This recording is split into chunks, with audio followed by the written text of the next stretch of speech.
Thank you very much.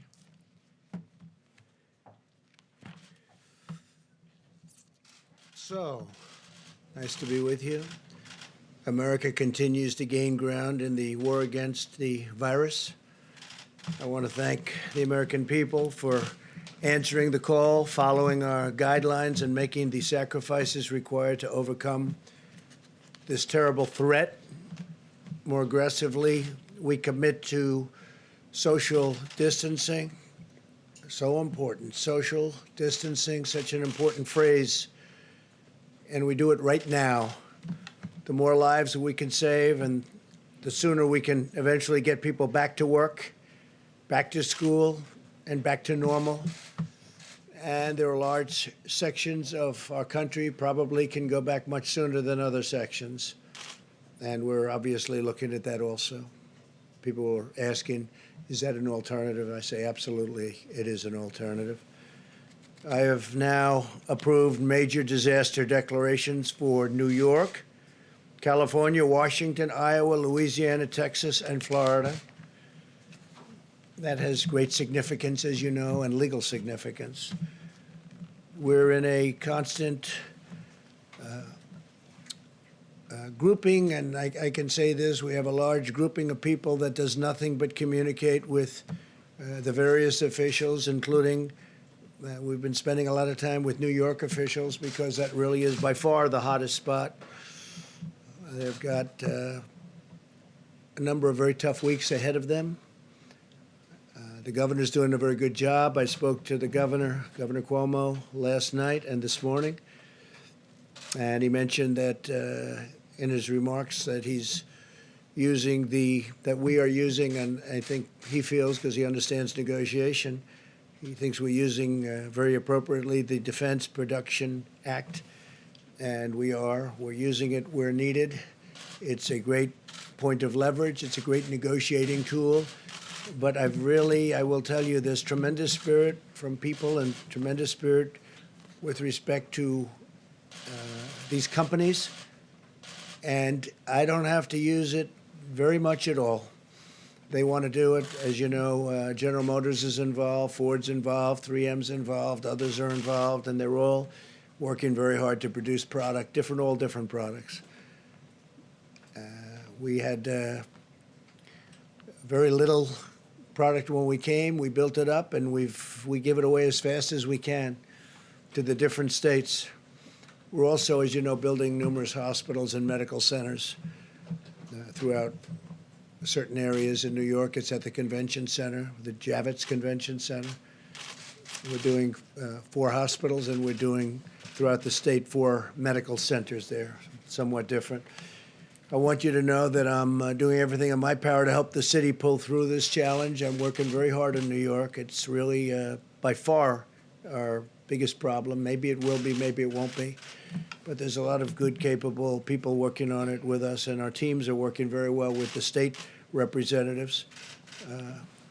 We're also doing some very large testings throughout the country. I told you yesterday that in South Korea, this is not a knock in any way, because I just spoke with President Moon. We had a very good conversation about numerous other things. But they've done a very good job in testing. But we now are doing more testing than anybody by far. We do more in 8 days than they do in 8 weeks. And we go up on a daily basis exponentially. So it's really good. By the way, while I'm on it, I also spoke with Prime Minister Abe of Japan last night, and I congratulated him on a wise choice. I think it's going to be a fantastic Olympics 2021. I think it's going to be a fantastic Olympics. It was the absolute right decision to delay it for a full year and now have a full, beautiful Olympics. It's going to be very important because it's probably the first time, maybe ever, or certainly in a long time, that it was on a odd year. It's always on an even year, they tell me. But he's going to have a fantastic success, and now they'll have even more time. He didn't need any more time. Everything was perfectly ready. What a job they've done. But Japan, I want to congratulate Japan, the IOC, and Prime Minister Abe on a great decision. I think it's going to be a fantastic Olympics. I told him I'll be there. I'll be there. As we fight to protect American lives, we're also protecting American livelihoods. Democrats and Republicans in the Senate are very close to passing an emergency relief bill for American workers, families, and businesses. This legislation, in addition to the two bills I signed this month, it includes, as you know, sick leave, and we have all sorts of things in for the workers, for families. But we have a tremendous paid sick leave provision for workers at no cost at all to the employers. And that's a big thing, no cost to the employers. We want to get everybody back working. Together, this $2.2 trillion legislative package is bigger than anything, I believe, ever passed in Congress. Perhaps, relatively speaking, if you go back, look during the FDR New Deal days, there was something that if you time value it, you could say it was bigger. I don't know. But this is certainly, in terms of dollars, by far and away the biggest ever done. And that's a tremendous thing because a lot of this money goes to jobs, and families. The Senate bill, as you know, includes $350 billion in job retention loans for small businesses, with loan forgiveness available for businesses that continue paying their workers. They continue paying their workers. That's what we want. We want them to keep their workers and pay their workers. This will help businesses keep workers on the payroll and allow our economy to quickly accelerate as soon as we defeat the virus. $300 billion in direct cash payments will be available for every American citizen earning less than $99,000 per year. That would be $3,400 very quickly for the typical family of four. Nothing like that's ever been done in our country. Up to $250 billion in expanded unemployment benefits. The average worker who has lost his or her job will receive 100% of their salary for up to 4 full months. Unlike normal unemployment benefits, independent contractors and the self-employed will be eligible. So you have independent contractors and self-employed people will be eligible for this. Over $100 billion to support the heroic work of our doctors, nurses, and hospitals. They've been incredible. $45 billion for disaster relief fund. So we are setting up a fund of $45 billion for disaster relief. That's more than doubling the amount available to support my national emergency and disaster declarations. It's a doubling up. $27 billion to build up the strategic national stockpile with critical supplies, including masks, respirators, pharmaceuticals, and everything you can imagine, because it was very depleted, like our military was depleted. Now we have a brand new military. Never had a military like this. We have equipment either coming or it's already come. For the most part, it's already come, but we have a lot of things that will soon be coming. Planes, missiles, rockets, lots of things. But the stockpile was very depleted, like everything else. This will also include significant funding for the development of vaccines on top of the $8 billion we approved several weeks ago. Over $500 billion in support for the hardest hit industries, with a ban on corporate stock buybacks, which is something I insisted on. And frankly, I tell you, the Republicans wanted that and the Democrats wanted that. We want them to use the money for the companies and the planes or whatever they may be helping to get over this rough patch. And I don't think it's going to end up being such a rough patch. I think it's going to, when we open, especially if we can open it, the sooner the better, it's going to open up like a rocket ship. I think it's going to go very good and very quickly. And you're going to have some tough new limits on executive compensation also. They need the money. They're going to have to sort of just make things work, because we're interested in the workers, the jobs. And we're interested in the companies, because that's really what fuels the workers in those great jobs. And we also have $16 billion in funding for the purchase of personal protective equipment. You know about that, such as masks and respirators through the Strategic national stockpile.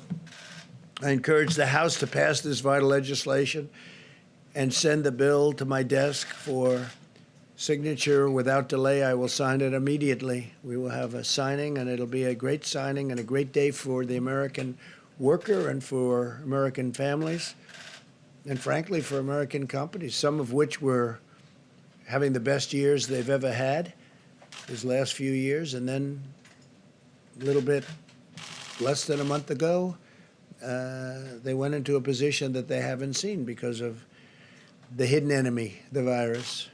Earlier today, I spoke to the leaders of many of America's amazing nonprofit organizations. I thank them for their unwavering devotion to American people, to American families, to our nation.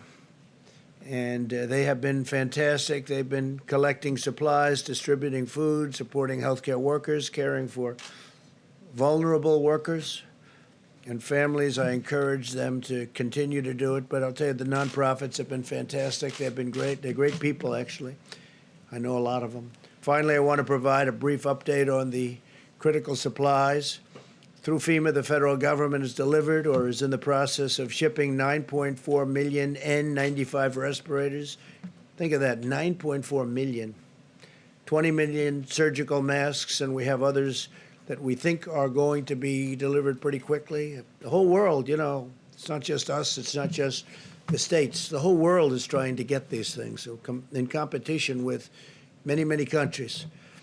I believe today you broke the 150 mark for the virus. We have 150 countries, over 150 countries where you have this virus. And nobody would ever believe a thing like that's possible. Nobody could have ever seen something like this coming, but now we know, and we know it can happen and happen again, and if it does, somebody's going to be very well prepared because of what we've learned and how we've done. It's been incredible how we've done. Remember, there's more tests than anybody by far, and the news, the reporters, the media always likes to bring South Korea. They called me and they told me, it's amazing, your testing procedures are amazing. Plus, we have a test that's a very high-level test, and it's a test that's very accurate. 3.1 million face shields, 2.6 million surgical gowns, 14.6 million gloves, and almost 6,000 ventilators, which go to the areas of greatest needs. We sent, over the last day, 4,000 ventilators to New York, and I spoke with the governor about that. He was happy. I spoke with the mayor also about that, Mayor de Blasio. He was very happy. It's hard not to be happy with the job we're doing, that I can tell you. Throughout this national emergency, everyday heroes continue to step forward and demonstrate the extraordinary character of our nation, including the people behind me. By the way, these people are amazing. They are amazing people, and they become, I don't know, maybe I should just speak for myself, but to me, they become friends. Maybe they don't like me. Maybe they don't. Maybe they do. I don't know. All I can tell you is they're talented people. They work very hard. In Maryland, a 7-year-old boy used his own birthday money to buy meals for dozens of senior citizens. In Nevada, a college student recruited 90 of her friends to help deliver groceries and supplies to the most vulnerable. This is happening all over the country, thousands and thousands of instances. I could stand up here all day and tell you about other things. In Minnesota, hundreds of medical students have volunteered to provide child care for hospital workers, helping to keep our doctors and nurses on the front lines, fighting to save lives. These inspiring Americans remind us that we all have a role to play in winning this great national battle, and it's really a worldwide battle. We're dealing with other nations all the time. The people here are, I am a little bit, I take calls from a lot of people. They're in trouble. A lot of countries are in big trouble. So now we will hear from our great Secretary of the Treasury. He's been working rather hard, I will tell you. Steven Mnuchin is a fantastic guy, and he loves our country, and he's been dealing with both sides, Republican and Democrats. He sort of lived over in that beautiful building. It's a very beautiful building. To me, one of the most beautiful buildings actually in the world, and he's gotten to know it, Steve, very well. So if we could have a little update, Steve, would be fantastic as to how we're doing and what it's looking like. Thank you. Thank you very much, Mr. President. And first, let me say I would like to thank Mitch McConnell for his leadership, and I'd also like to thank Chuck Schumer for the enormous bipartisan support we had on this bill, and the many senators, both Republicans and Democrats, that worked tirelessly over the last 5 days on all the task force.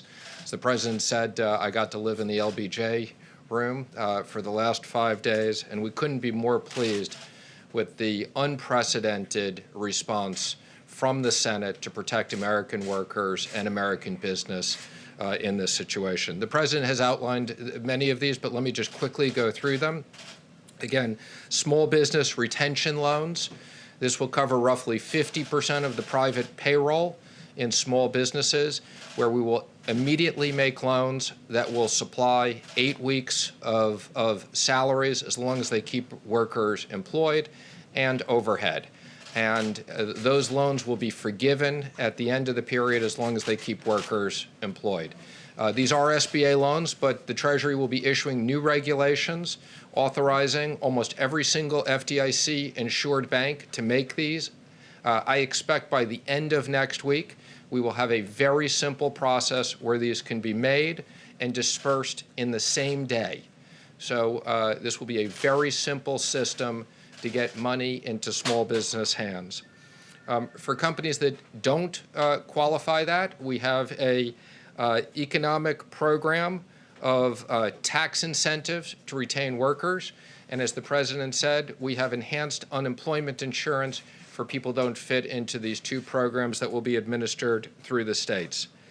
We also have economic impact payments. These will be within the next 3 weeks, direct payments into most people's deposit accounts. And for those that don't have it, we will be having the checks in the mail. Treasury will have additional authorities. We have $500 billion that we can use to work with the Federal Reserve for emergency programs that will create up to an additional $4 trillion, if needed, to support American business and American workers in an unprecedented way. And then finally, the President mentioned $100 billion to hospitals and $150 billion to states that have specific coronavirus expenses, as well as many additional things. Mr. President, I especially want to thank you and the Vice President. You were constantly available to us. We spoke constantly throughout the day. You gave us guidance and quick decisions on many issues.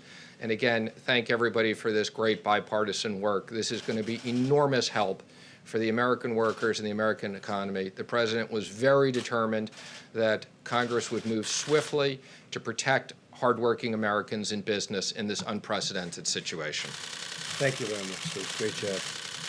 Day and night, right? Day and night. That was a lot of work, and we'll see how it all goes. We still need a vote, Steve, don't we? Do you have a question? Yes. How long do you think this bill will keep the economy afloat? Hopefully a long time. We'll see. If we have to go back, we have to go back. We're going to take care of the American worker. We're going to take care of these companies that fuel this country and make the country great. It's not their fault.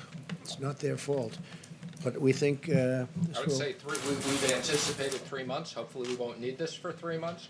Hopefully this war will be won quicker.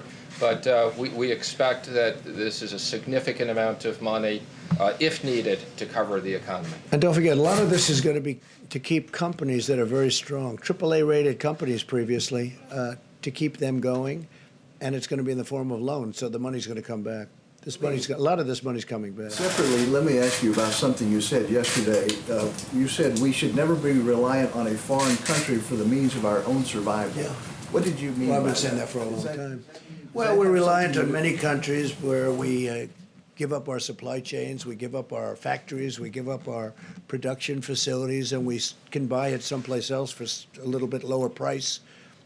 But it's really costing us more when that happens, because we lose jobs, we lose everything, and we lose our independence, and we can't let that happen. So we'll be making some changes. We have been making those changes. Considering an executive order to basically ban the export of medical equipment? I don't know that we'll need that, but I think it's happening by itself. I think a lot of things are happening. Well, some people, we make the best medical equipment in the world, and you have some people like the European Union, they don't take it because they have specifications that don't allow our equipment in because it's designed in a different way. Even though it's a better way, it's designed. They're all playing games against us, okay?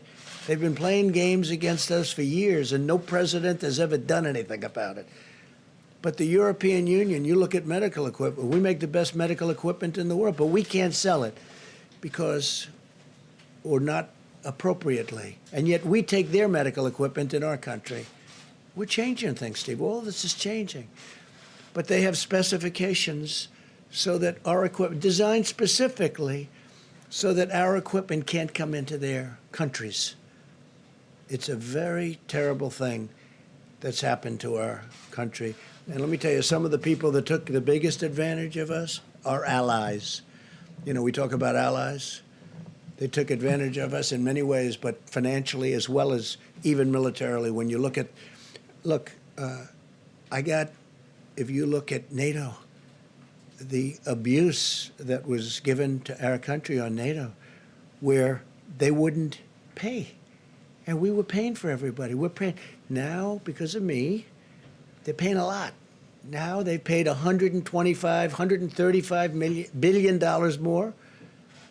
And then ultimately, Secretary General Stoltenberg, who I think you would say is maybe my biggest fan, we got him to pay an additional $400 billion other countries. And but you know that, and then there's the trade. They make it almost impossible for us to have a fair deal. They know this. They know I'm just waiting. We have all the advantages, by the way. It's going to be easy when I decide to do it. But this isn't the right time to do it. But we've been treated very, very unfairly by the European Union. Please.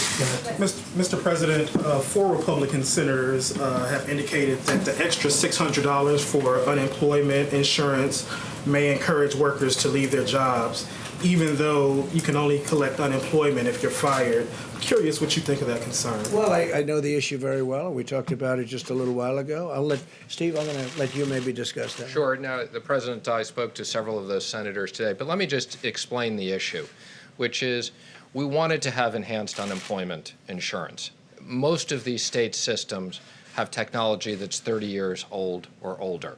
So if we had the ability to customize this with much more specifics, we would have. This was the only way we could assure that the states could get money out quickly in a fair way, so we used $600 across the board. And I don't think it'll create incentives. Most Americans, what they want to keep their jobs. And I said for 50% of these businesses, they will have the businesses keep those jobs.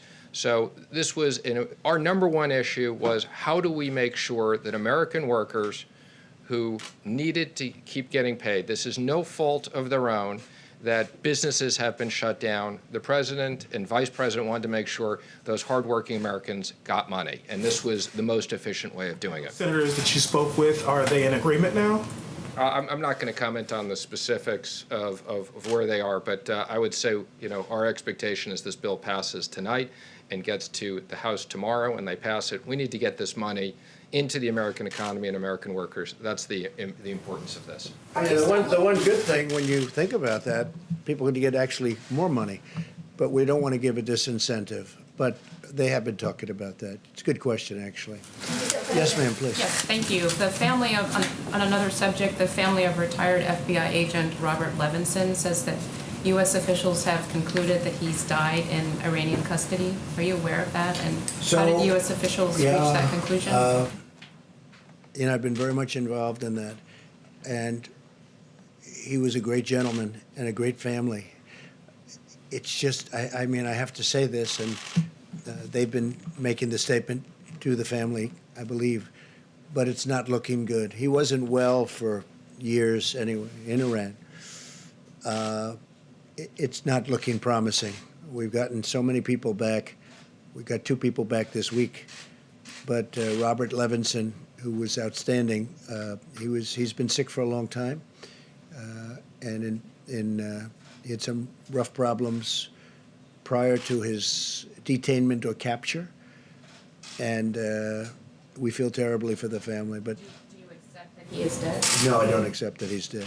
I don't accept it. I'm telling you, it's not looking great, but I won't accept that he's dead. They haven't told us that he's dead, but a lot of people are thinking that that is the case. Feel badly about it. Mr. President, you tweeted earlier linking the closing of the country to your election success in November. Is this Easter timeline based on your political interests? What do you mean Because by my election success? No. you tweeted, you said that the media wants the country to remain closed to hurt your odds No, of I being think the reelected. media, the media would like to see me do poorly in the election. I think Lawmakers and economists think on both that- sides of the aisle have said that reopening the country by Easter is not a good idea. What is that plan based on? just so you understand, are you ready? I think there are certain people that would like it not to open so quickly. I think there are certain people that would like it to do financially poorly because they think that would be very good as far as defeating me at the polls.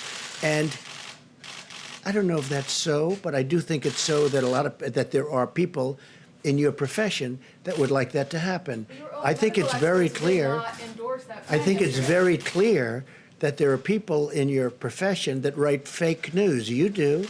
She does. There are people in your profession that write fake news. They would love to see me for whatever reason because we've done one hell of a job. Nobody's done the job that we've done.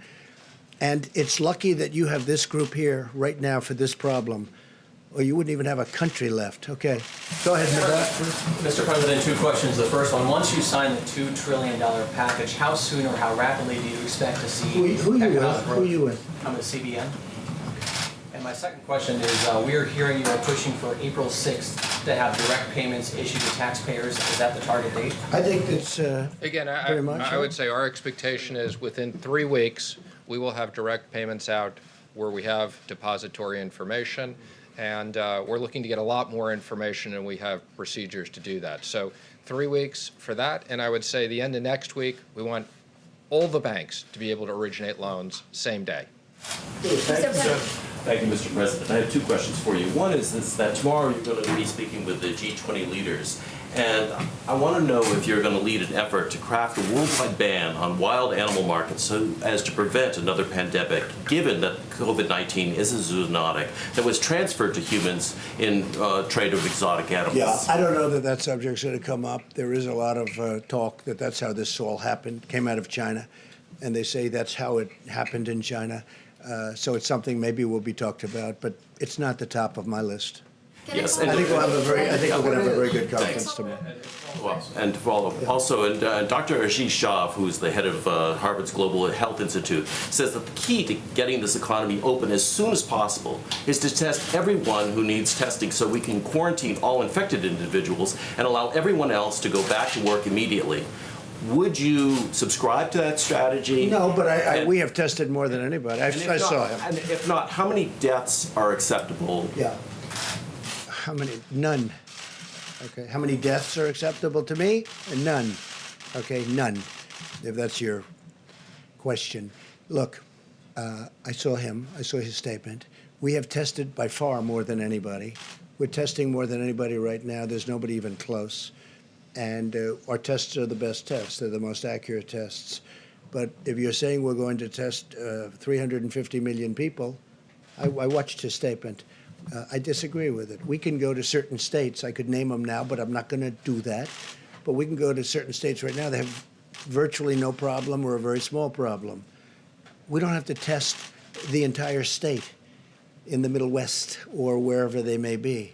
We don't have to test the entire state. I think it's ridiculous. We don't have to do it. A lot of those states could go back right now, and they probably will, because at some point in the not too distant future, certain states are going to come off the rolls. Maybe New York can't, and maybe California can't. Maybe the state of Washington can't, although if you look at them, their biggest silent. problem was in one nursing home. Yeah, go ahead. But the states aren't silent, and so, I mean, somebody, if you test one state and then the person moves over to the other state, well then, You know, you're going to just look at that. But if you take a look at the states, and many states that I'm talking about, they don't have a problem. We have some big problems, but it's confined to certain areas, high-density areas. So why would we test the entire nation, 350 people? With that being said, I'm going to say it again. We tested far more than anybody else. We have the ability to test. I mean, we've come a long way from an obsolete, broken system that I inherited. We have now tested with the best test far more than anybody else. And when I say anybody else, I'm talking about other countries. No country is even close. They came out with a statistic, I guess, yesterday that I heard from Dr. Birx, where it's for eight days here, more than 8 weeks in South Korea. And South Korea's done a good job.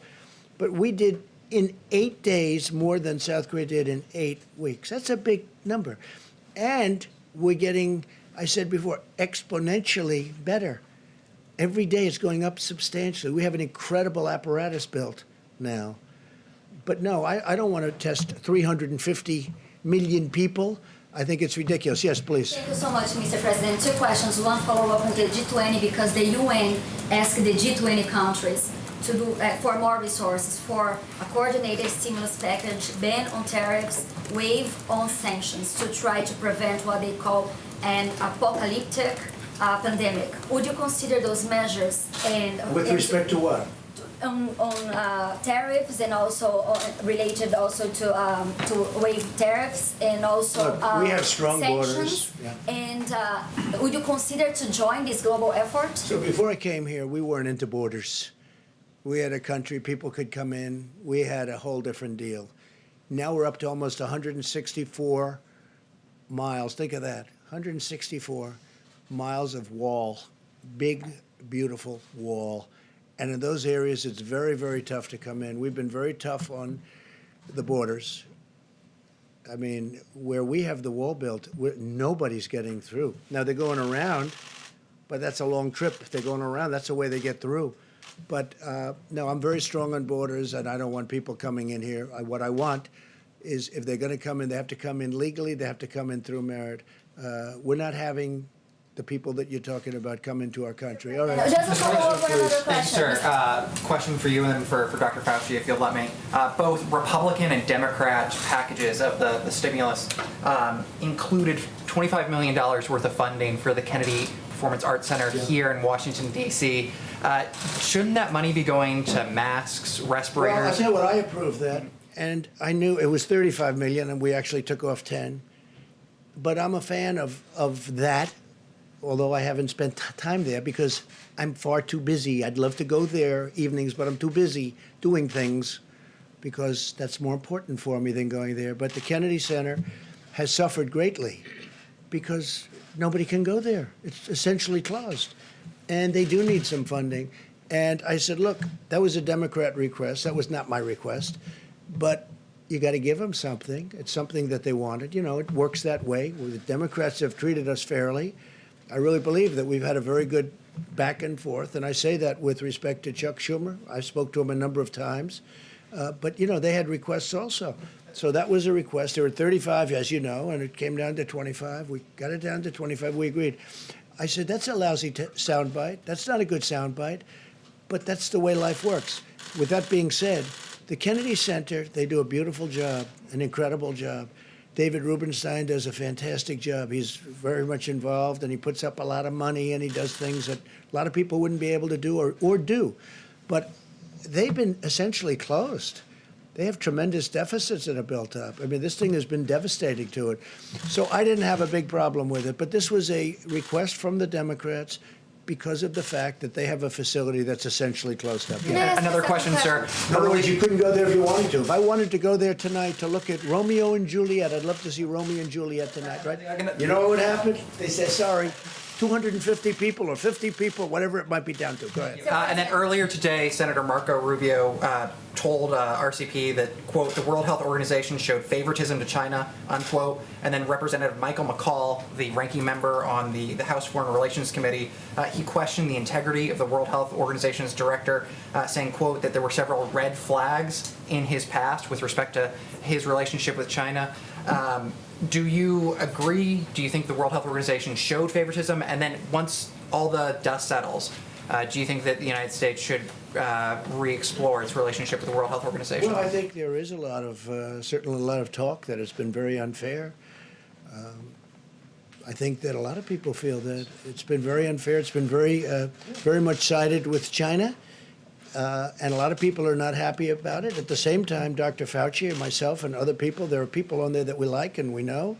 A lot of, I think your friends are on there, a lot of good people, a lot of good professionals. I don't know, it'd be interesting to hear if you'd like to talk about the World WHO. But the fact is that I have heard for years that that is very much biased toward China. So I don't know.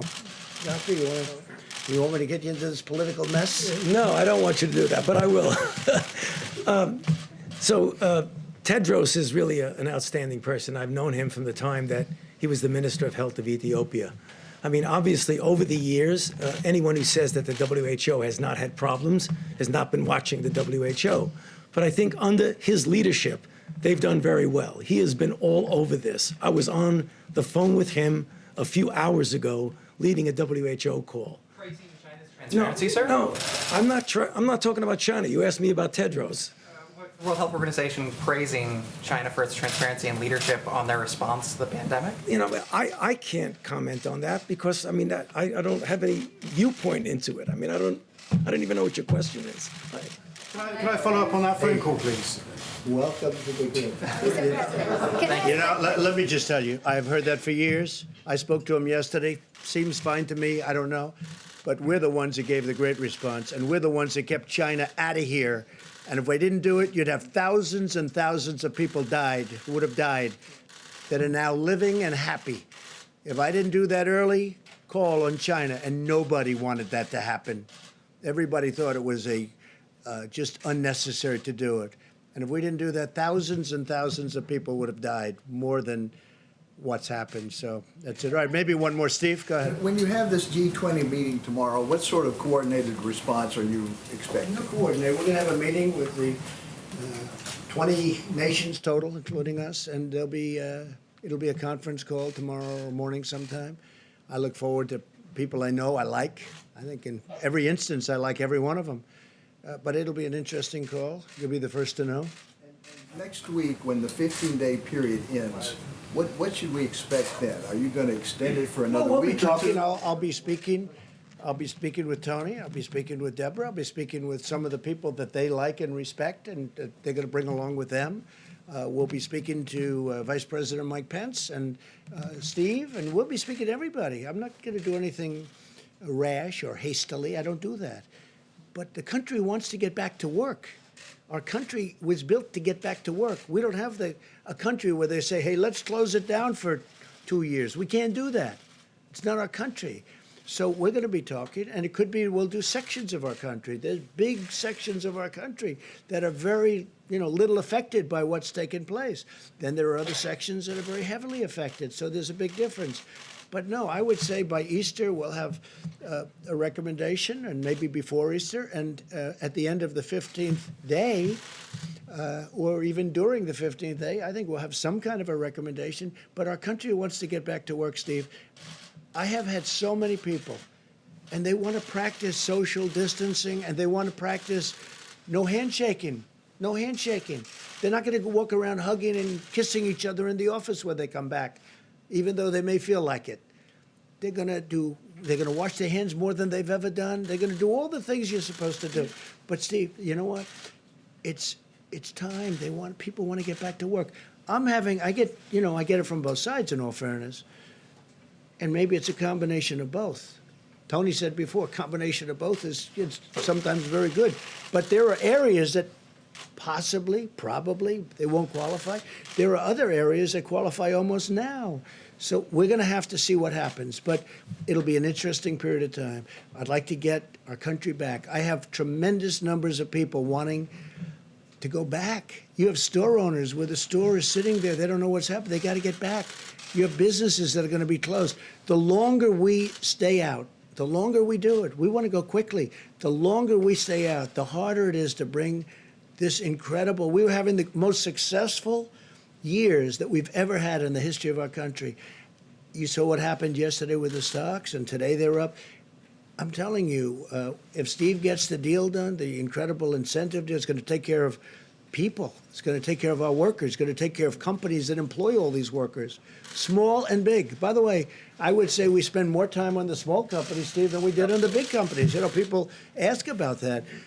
We spend more time thinking about the small businesses than the big, and that really fuels our country. We want to get back, and the people want to get back. We want to get our country going again, and we'll be able to do that. So Vice President's going to stay with you, and going to take a few more questions specifically, and I will see you tomorrow. Thank you very much. A question for you on the DPA, Mr. President. Mr. President, a question for you on the DPA.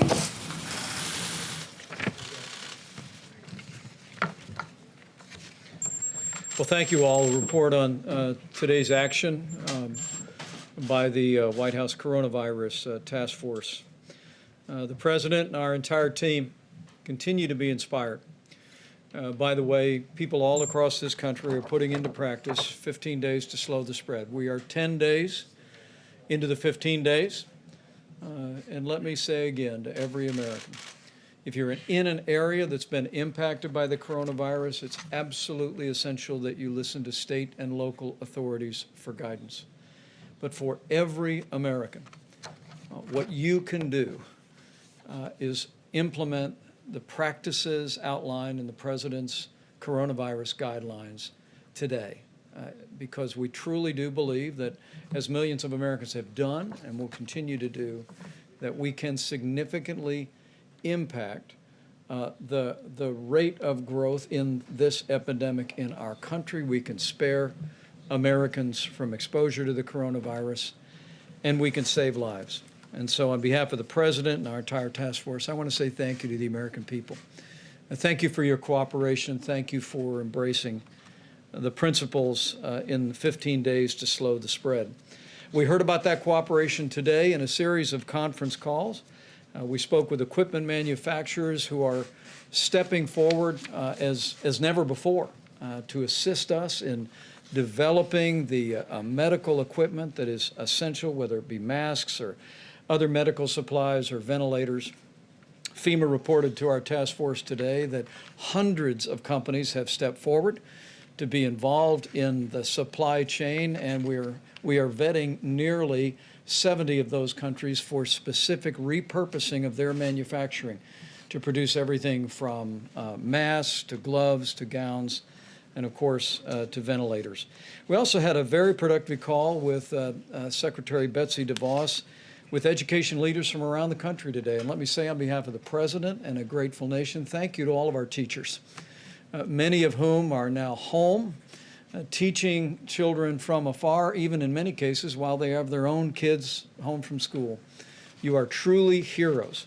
And the Department of Education, as well as your State Department of Education, are grateful to each and every one of you who find yourselves educating out of home.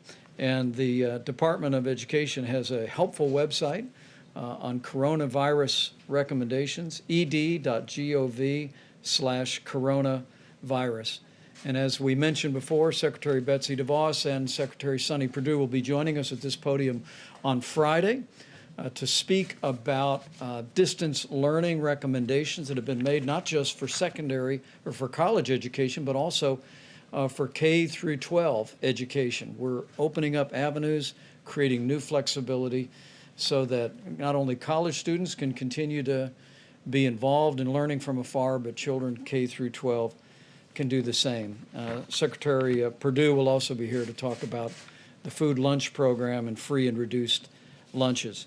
Today, the President and I also spoke to over 150 CEOs of the top nonprofit organizations in the country. We thanked them for their ongoing work, supplying the needs not only of people impacted by the coronavirus, but the most vulnerable among us in our communities.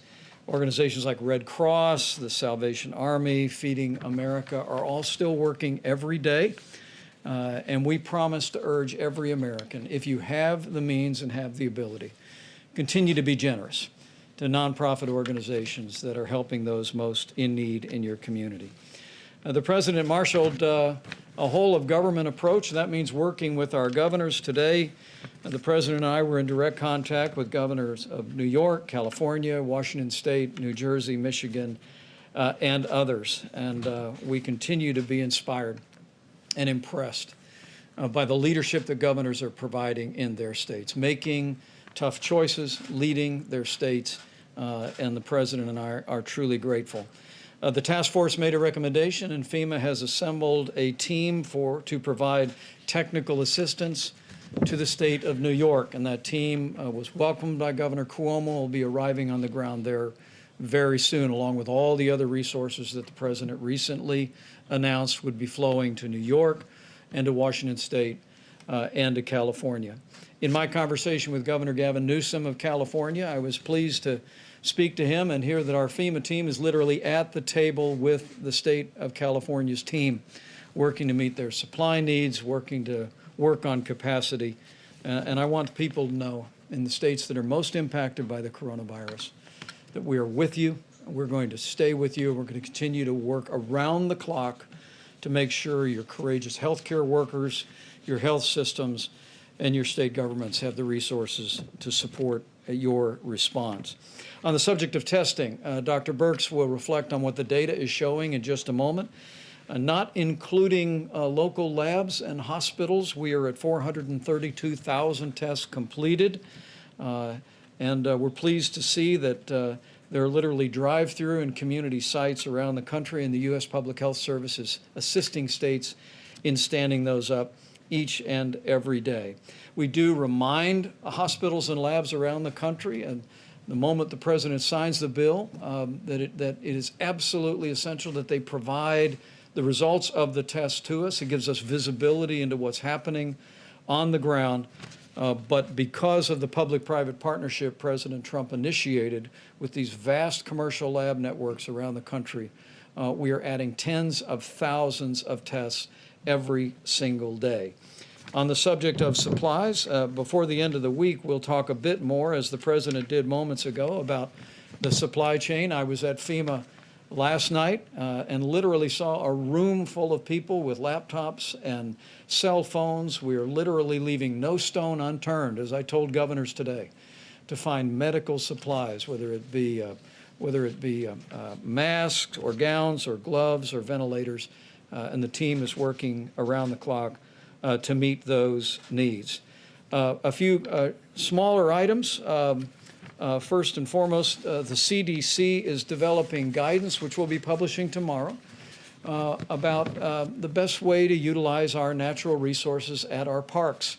It would be several weeks ago that our Park Service waived all entrance fees, and we directed the CDC to produce guidance for how people can still practice social distancing and common sense, but be out of doors and enjoy our natural parks. We'll also be sharing that guidance with the vast state park systems around the country and encouraging their support. With that, let me last say again, there's nothing more important for the American people to do to slow the spread than to heed your state and local guidance in areas impacted by the coronavirus, and for everyone else to put into practice the 15 days to slow the spread. Dr. Fauci will reflect on the importance of mitigation and the impact that we believe that it is having around the country. People ask me from time to time, what can I do? And I say from my heart to every American, this is what you can do. Not just to protect your own health and that of your family, but no American wants to inadvertently spread the coronavirus, particularly to those that may be vulnerable to serious health consequences. Remember that the risk of serious illness to the average American remains low. I mean, the vast majority of people that contract the coronavirus will have mild symptoms to flu-like symptoms and will recover. But for seniors with serious underlying health conditions or with people with immunodeficiencies, everyone needs to practice the principles of 15 days to slow the spread. The President announced this week that we are looking forward to the day that we can open up the country. And this team will be bringing him recommendations about how we can safely and responsibly do just that. But for every American that wants to see America back in business, you can hasten the day by putting into practice the 15 days to slow the spread. Go to coronavirus.gov for details. And I truly do believe if all of us will do all that we can do, we will slow the spread, we will protect the most vulnerable, and we will heal our land. With that, let me recognize Dr. Tony Fauci to speak about, Dr. Birx, please, and then Dr. Fauci. Thanks, Deb. Thank you, Mr. Vice President. And thank you all for listening to us talk to the American people. We've been watching the testing results. It's very critical to us. It's very critical to be looking at that very carefully. Let me tell you two things that are going on in parallel. Our system to look at flu-like illnesses is still up and running in county after county and state after state. And why is that important? For those who've been following the flu epidemic this year, you'll remember we had flu A, then we had another peak of flu B, and those systems that are in every single state and local government is the platform where we can see whether there's any increase in flu-like illnesses. So if you have very few cases in your state and in your counties, maintain your flu surveillance system that you work closely with the CDC on, and look for changes in your slope of new flu-like illnesses. And there are enough test kits, and there's particularly enough of the CDC test kit where we started that runs on your flu surveillance platform to be constantly surveilling what those flu-like illnesses are in our states and counties that have very low number of cases.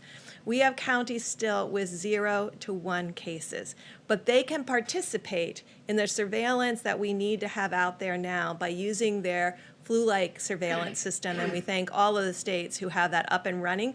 If you go to cdc.gov and go to flu surveillance, you can see state by state, and you can be looking at those curves with us. It's what we're looking at day by day, in addition to the testing results that are coming in.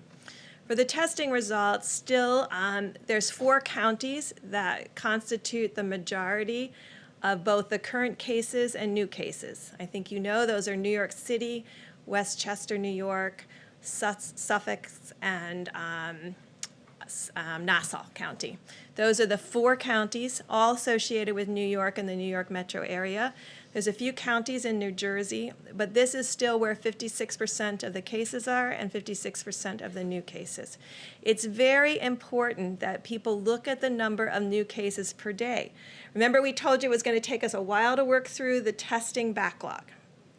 I think we're close to working through the testing backlog so that you can interpret the number of cases per day, and you will see in New York City that the number of cases per day has been relatively constant over the last 3 days. Those are the number of new cases per day.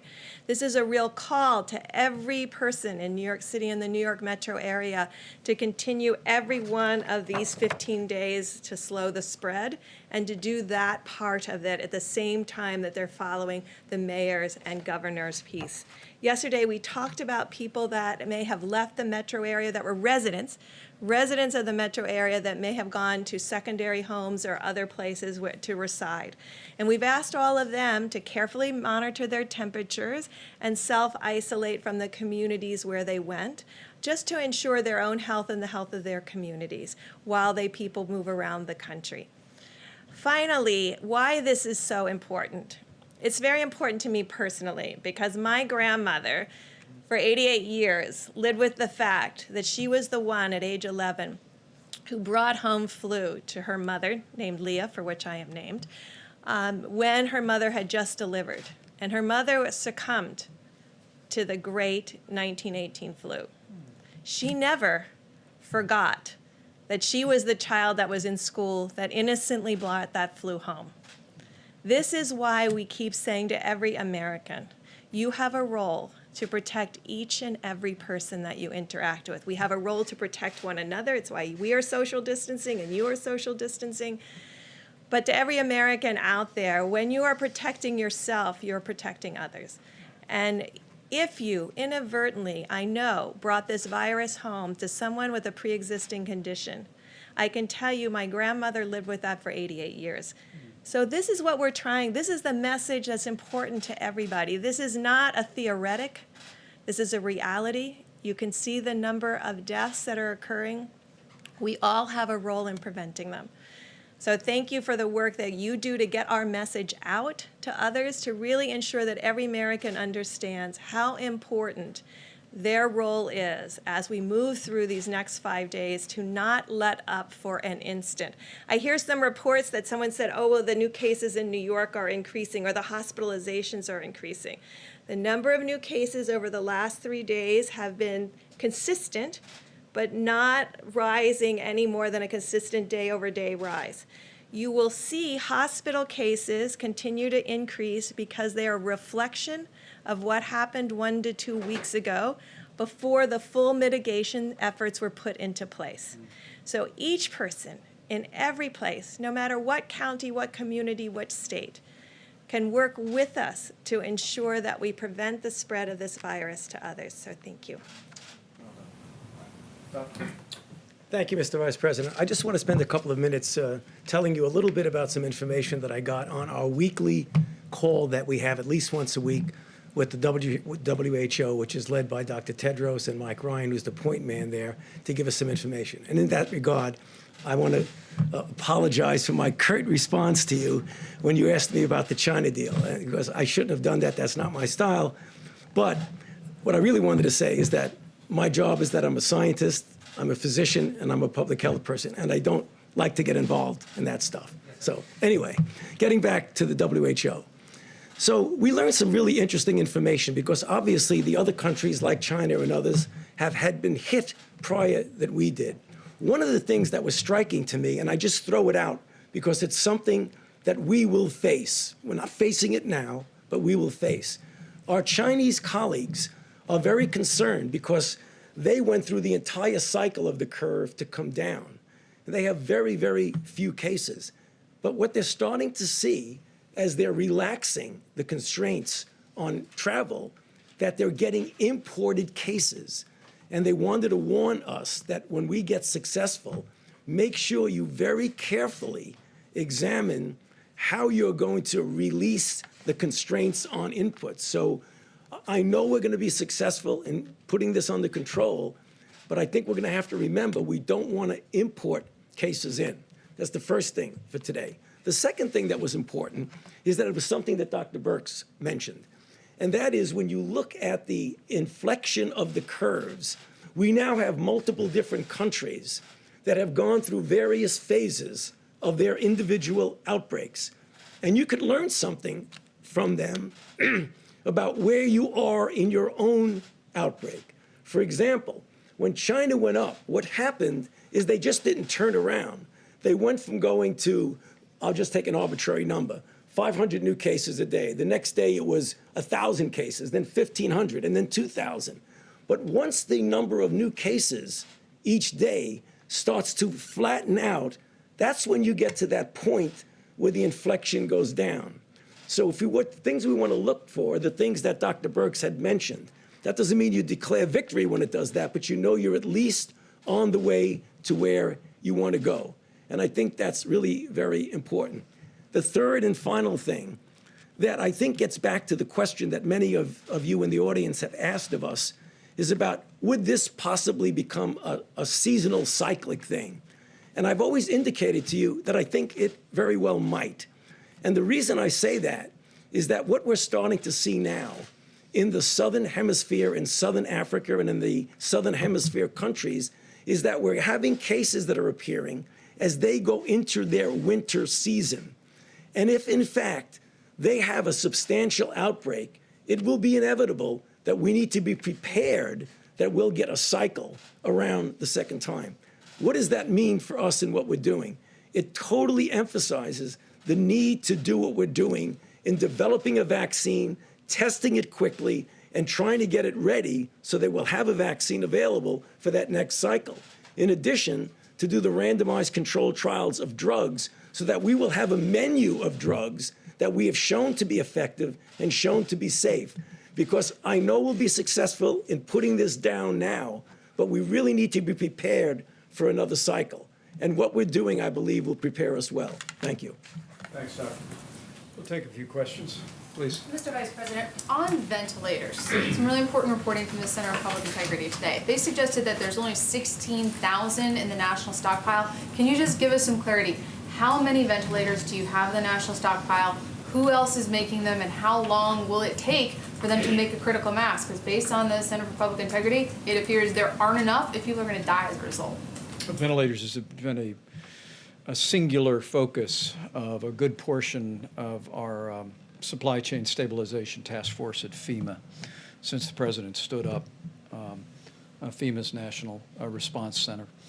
And we're making progress in a variety of ways. First, there is the national stockpile, which you refer, and depending on what's been distributed, we just delivered 4,000 ventilators to New York, including ventilators that we sent to New York City. But there's that number of some 20,000, less than 20,000. I won't dispute your number. Beyond that, there literally are, by most estimates, more than 150,000 ventilators in the broad healthcare system all across the country. We also, working with anesthesiologists, and there was a very important conference call today, we have determined several weeks ago that the devices that anesthesiologists use for outpatient surgery can be converted with the change of a single vent to a very useful ventilator. I actually spoke to Governor Cuomo about that today. He's in the process of surveying all of his surgical centers, as governors around the country are doing. We literally believe there's tens of thousands of ventilators that can be converted now that the FDA has given guidance. And Dr. Birx can probably speak to that in a moment. We actually have produced a helpful video to explain how quickly those devices can be converted. But we're also working with General Motors and other companies to immediately spin up production. Those contracts are being reviewed. We're vetting their capability. But one of the other ideas is, as we look at areas of the country that are most impacted, and now more than half of the cases for coronavirus are in New York State and in the region around there. But we'll want to focus our resources, including ventilators, on where communities are struggling the most with coronavirus. And so one of the ways that we're working through that at FEMA now is by spinning up production and at the same time working with the existing national supply, maybe from areas that don't have a particular burden yet with the coronavirus, and making sure that we're manufacturing, backfilling, and meeting that need. But what I can tell you is we've got an extraordinary team. Admiral Polovchek is a two-star Navy admiral who's doing an incredible job. We literally are identifying resources around the country and around the world. We're contracting and arranging transportation for those. But maybe Dr. Birx, you can speak to the ventilator, particularly the transition. Thank you, sir. So I just want to thank Dr. Mary Peterson and the whole team of the American Association of Anesthesiologists, because they immediately, when we asked them, could these be modified, they went to immediate work on it. They're going to have Q&As up but more importantly, every anesthesiologist in every city has been working with their state and local health officials to really work with them how to change this. And I think that's not only the ventilators that they'll be supplying, they have the people that run those ventilators that are not any longer doing elective surgery. So changing that elective surgery piece over a week ago has freed up a lot of additional resources. When I talk to you about how we've done some things that are very horizontal across the country, but we're collecting data now in a county by county granular way. So it's like any epidemic, it's not equal everywhere.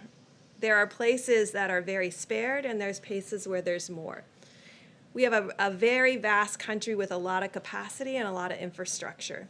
And so looking very specifically about where the virus has been, where is it going, who's got freed up resources from where it has been, because it didn't hit it hit Washington State earlier than it hit New York, and looking at all of those pieces to really ensure how we can innovatively move equipment around based on the need. And so I know that it has become a place where people are looking at numbers rather than what is needed.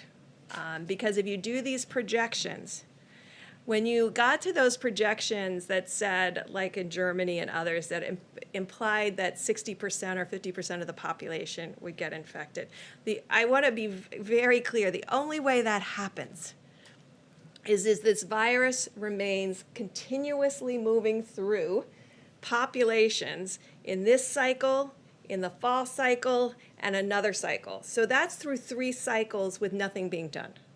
And so we're dealing with cycle A right now. not the one that could come in the fall of 2020, although we're getting prepared for it by the innovations that are being worked on, and not the 2021. We're really dealing with the here and now while we're planning for the future. And I think the numbers that have been put out there are actually very frightening to people. But I can tell you, if you go back and look at Wuhan and Hubei and all of these provinces, when they talk about 60,000 people being infected, even if you said, oh, right, well, there's asymptomatics and all of that, so you get to 600,000 people out of 80 million. That is nowhere close to the numbers that you see people putting out there. I think it has frightened the American people. I think on a model that you just run full out, you can get to those numbers if you have zero controls and you do nothing. And we know that every American is doing something.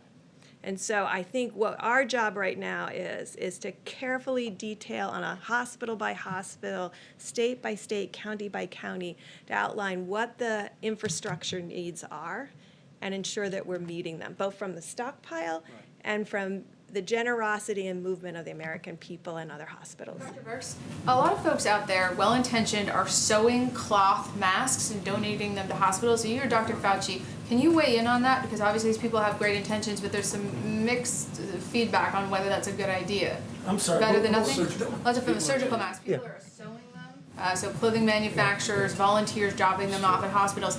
Is that necessary? Is that helpful? Is it something you'd recommend? Well, I Better than mean, nothing? you would only recommend that under desperate situations if you don't have any mask. But what we're seeing now, as you've heard, is a rather significant inflow of masks that are coming in that are going to be available. I mean, obviously, if you don't have a mask and you need a mask and it's appropriate for you to be wear it, you do what you can. But I don't see that now as a necessity, given what's going on right now. Great. Great. Mr. Vice President? We'll take a couple more, thanks. Go ahead. Thank you, Mr. Vice President. We keep hearing reports of competition among states that are trying to buy this necessary equipment on the private market. And the governor of Kentucky said yesterday that his state was in line to buy some equipment, but FEMA came in and purchased it from under them. So he says this is creating a real problem for states because on the one hand, they're being told to get the equipment themselves if they can, but on the other hand, the federal government is buying up the supply chain. So is this a problem that you're hearing about, and what is your advice to states like Kentucky that are having this issue? I actually spoke to the governor of Michigan today, Governor Whitmer and I, about just that. And we put our FEMA regional representative right on the case. We want to make sure that we're acquiring every bit as much as we can through FEMA, but as we work with the supply chain, we want to have full coordination with the states and the requests they're making and hospitals that they're making, and we're looking into those matters. But make no mistake about it, this FEMA team at the President's direction is leaning into this effort, leaving no stone unturned, literally searching not just the nation but the world for all these critical supplies. And as the President just reported to you, we're in the process of shipping 9.4 million N95 respirators, 20 million surgical masks, 3.1 million face shields, and the list goes on. And we're going to be shipping those every single day. But as I told Governor Whitmer today, who's leading her state through all of this with great energy, we want to partner with her. We want to partner with every governor and make sure that the left hand knows what the right hand is doing in terms of acquiring resources. Mr. Vice President, thank you, sir. Or how about you right here? Thank you so much. No, right here. Thank you. Can I ask the Thank you. next one? Go ahead. On the mask question, healthcare workers on the ground still report that there are mask shortages. What timeline do you predict for making sure everyone who needs a mask is adequately supplied? Well, I'm going to let Dr. Burks address that as well, but let me say again, I just received a report. We're going to be detailing it before the end of the week, where we've literally identified significant resources, not just around the country but around the world, of the masks that can be used by healthcare workers. But as Dr. Burks said, we are focusing those resources in the areas where healthcare workers are most exposed to the prospect of contracting the coronavirus. The President's made it clear from early on, right after seeing the needs of Americans who are struggling with the coronavirus, making sure they have the support that they need on the same level of priority. We want our healthcare workers to have the personal protective equipment to be able to do their job safely, and we're working on that. I will tell you, I spoke about this today to several governors, not only the governor of Michigan, but the governor of Indiana, and President Trump and I couldn't be more grateful. The way governors around the country are joining us in calling on businesses to go back to their warehouses and identify industrial masks, N95 masks, that because of the change that President Trump insisted on in the law, can now be used by hospital workers. And they're perfectly acceptable to protect a healthcare worker from the possibility of a respiratory disease. But we're calling on, and our governors are joining us in calling on every business across America during this time of great challenge where many businesses are idled. Go back to your storehouses, identify N95 industrial masks, and as I told our governors today, they can call FEMA, they can call the state healthcare services, or they can just load them up on a flatbed and drive them over to their local hospital. And literally, we hear stories in every state in the union of people doing that. And so it's happening all at the same time, and we'll be detailing the progress we're making on masks. Anything further, Deb? Thank you, Mr. Vice President. I just wanted to add one piece, and this is really a call to every state out there and every county that has been doing community-based testing. The FDA put out new guidance, we talked about it several days ago, that people can do self-testing in the drive-through, where you give them the materials to do it in their car, and you pick it up in a biohazard bag.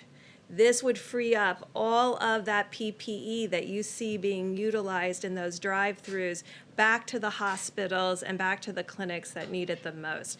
We have to move to the new technology. FDA worked tirelessly to get that out there so that it could be sparing of gowns and gloves and full respiratory N95s. This is the moment to move to that self-testing front of nose with the new applicators that can be utilized so that every single bit of the N95s can be put into the hospitals that need it. Dr. Burks? Mr. Vice Dr. Vice President? Last question.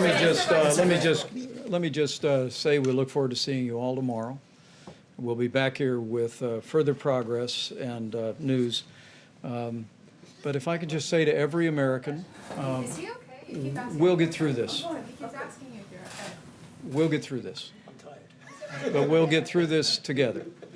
Every American needs to understand that whether you are in an area that's impacted by the coronavirus or an area where there's very few cases, if you do your part to put into practice 15 days to slow the spread, you will do just that. You'll impact the spread of this coronavirus epidemic in our country. These experts tell me that we can significantly reduce the number of Americans that would be exposed to the coronavirus as every American continues to put these guidelines into practice. And we just know that with all of the extraordinary effort that's being done at the federal level by this tremendous team and all of our agencies, all the great leadership by governors in both parties across the country, with all the incredible and courageous work by healthcare workers, with the cooperation and the prayers of the American people, we will get this done. We will not only slow the spread, we'll protect the vulnerable, and we'll heal our land. Thank you all. We'll see you tomorrow. Thank you, sir.